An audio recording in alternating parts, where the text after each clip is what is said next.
मी 2 वर्षानंतर घरी आलो होतो. माझ्या घरी आई बाबा आणि आजोबा राहतात. आई घरीच असते, बाबा जॉब करतात. माझ्या बाजूला एका काकू राहते. दिसायला सुंदर आहे. अगोदर मी तिच्याकडे नेहमी बघायचो, पण तिच्याकडून काही रिस्पॉन्स मिळत नव्हता. मी जेव्हा पण तिच्याकडे बघत होतो, तिची पण नजर माझ्याकडे असायची आणि तिला पण समजले होते माझ्या मनात काय आहे म्हणून. पण तरी सुद्धा मला काही रिप्लाय देत नव्हती. नंतर मी शिक्षणासाठी दुसऱ्या शहरात गेलो होतो आणि आता परत आलो. दुसऱ्या दिवशी मला ती दिसली. मला बघताच स्माईल देऊन म्हणाली, केव्हा आला? मी म्हणालो, कालच आलो. आणि तिच्याकडे बघून म्हणालो, तुमची तब्येत बरोबर नाही आहे का? तर ती म्हणाली, तब्येत तर बरोबर आहे. मी तिच्याकडे बघितले आणि म्हणालो, फार बारीक दिसत आहात तुम्ही. तर ती थोडी नाराज झाली, पण म्हणाली, असे काही नाही आहे. मी तिला मुद्दाम म्हणालो, जर काही प्रॉब्लेम असेल तर सांगा, मी तुमची मदत करेल. तर ती एक छोटी स्माईल देऊन म्हणाली, सध्या तर काही प्रॉब्लेम नाही आहे. संध्याकाळी मी तिच्याकडे पोहोचलो. ती कामे करत होती आणि मी काही वस्तू आणल्या होत्या त्या तिला दिल्या. मी एक मिठाई काढली आणि तिला देत होतो, पण तिचे हात पीठ लागल्यामुळे ती खाऊ शकत नव्हती. मी तिला मिठाई खाऊ घातली. मी असे करताच ती माझ्याकडे बघू लागली. मी परत एक मिठाई खाऊ घातली. तिने पण फार आवडीने खाल्ली आणि मला माझ्या शिक्षणाबद्दल विचारू लागली. मी तिला म्हणालो, मला तुमची फार आठवण येत होती. तर म्हणाली, माझी का बरं तुला आठवण येत होती? मी म्हणालो, ते मला माहित नाही, पण तुमची फार आठवण येत होती.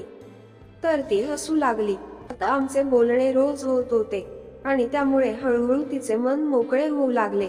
तिला मी म्हणालो, काका आजकाल जास्त घरी दिसत नाही. तर म्हणाली, त्यांना कामात खूप असते आणि ते कामात एवढे व्यस्त असतात की त्यांचे लक्ष दुसरीकडे कुठेच नसते. कितीदा मी त्यांना समजावून सांगितले तरी सुद्धा ते आपल्या कामात व्यस्त असतात आणि आता थोडे जास्त दारू पण पितात. मग मी तिला म्हणालो, म्हणून तुम्ही बारीक झाले, कारण काकाचे लक्ष तुमच्याकडे नाही. तर तिने हो म्हणून मान हलविली. एकदा ती आणि मी मार्केटमध्ये गेलो होतो. तिला काही वस्तू खरेदी करायच्या होत्या. मी तिला काही ड्रायफ्रूट घेऊन दिले. ती म्हणाली, याची काय आवश्यकता आहे? मी म्हणालो, असू द्या, हे शरीरासाठी चांगले असतात. आता आमच्या रोज बोलले व्हायचे आणि थोडे विनोद पण होऊ लागले. कधी कधी आम्ही फार जवळ असायचो आणि त्यामुळे मला वेगळे फील व्हायचे. आता मी तिला ड्रायफ्रूटच्या मिक्स करून देऊ लागलो.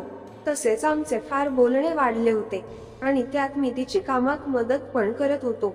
आणि असे करता करता 1 महिना निघून गेला. तसेच तिच्या हेल्थ मध्ये पण आता सुधारणा आली होती. ती मला म्हणाली, तू माझी किती काळजी करतो, तू मला कामात मदत करतो, तसेच इतर गोष्टींची पण काळजी घेतो. आणि माझा नवरा आहे की माझ्याकडे लक्षच देत नाही. मी तिला म्हणालो, जर मला कोणी चांगले वाटू लागले तर मी त्यांची काळजी करतोच. तर ती माझ्याकडे पाहू लागली. तिला माझे बोलणे समजले होते. तसेच हळूहळू तिचे पण मन माझ्याकडे येऊ लागले होते.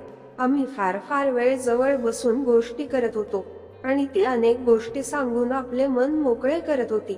आणि एकदा मी रात्री तिच्याकडे बसून होतो. तिचे जेवण झाले असून ती आपले कामे करत होती.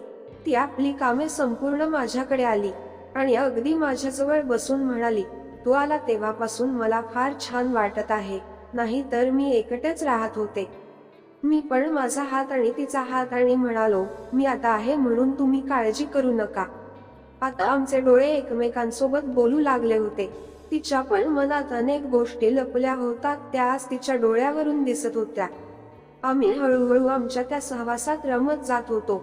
अनेक दिवसापासून तिला या गोष्टी मिळाल्या नव्हता, त्यामुळे तिची ही अवस्था फार वेगळी होत होती आणि तिच्याकडे पाहून मी तर फार भारावून गेलो होतो. तिच्या चेहऱ्यावरची ती स्थिती आणि तिचा तो आवाज, त्यामुळे तर मला फार आनंद येऊ लागला होता. माझ्या आनंदात ती पुरेपूर प्रतिसाद देत होती आणि आम्ही त्या वेळेचा भरपूर आनंद घेत होतो. फार वेळ होऊन सुद्धा तो आनंद आम्हाला कमी वाटत होता आणि असे वाटत होते जणू त्या आनंदाची आता सुरुवातच आहे. पण कालांतराने त्याची समाप्ती झाली आणि ती शांतपणे माझ्याकडे बघू लागली. पण तिच्याकडे बघून असे वाटत होते, तिला फार दिवसानंतर या गोष्टी मिळाल्या असाव्या. तसेच त्यामुळे तिच्या चेहऱ्यावर एक वेगळ्या प्रकारचे सुख दिसून येत होते. मित्रांनो, अशा अनेक गोष्टींसाठी चॅनलला सबस्क्राईब करा. धन्यवाद.